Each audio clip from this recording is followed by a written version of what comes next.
વિદ્યાર્થીઓના OTR number generate કરવા મોબાઈલમાં સૌથી પહેલાં NSP OTR એપ્લિકેશન ઓપન કરી તેમાં રજિસ્ટર પર જવું, ત્યારબાદ 2 ખાના ટીક કરી આગળ વધવું।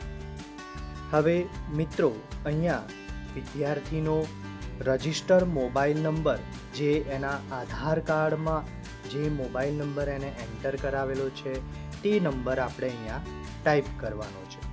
જો મિત્રો તમે અમારી ચેનલ પર નવા હો તો લાઈક અને સબસ્ક્રાઈબ કરવાનું ભૂલશો નહીં અને વધુને વધુ શેર કરશો। મોબાઈલ નંબર ટાઈપ કર્યા બાદ કેપ્ચા કોડ ટાઈપ કરી અને OTP મેળવવો।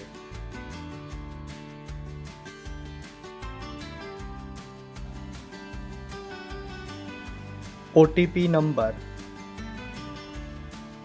6 આંકડાનો હશે જે રજિસ્ટર કરેલા મોબાઈલ નંબર પર આવ્યો હશે। એ OTP નંબર આપણે એન્ટર કરીશું। અહીંયા તમે જોઈ શકો છો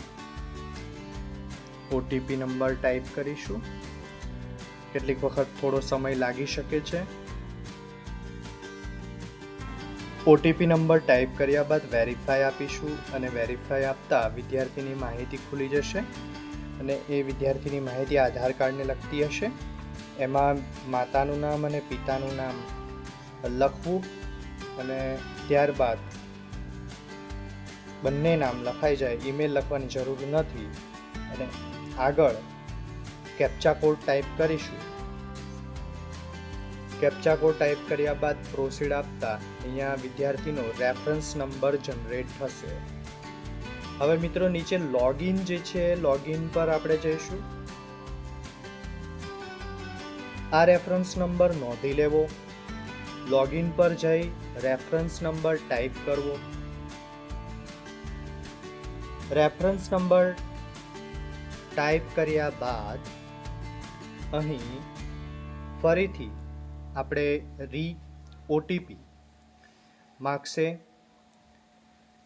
અહીંયા સમય બચાવવા માટે આપણે કેપ્ચા કોડ ટાઈપ કરી રાખવું।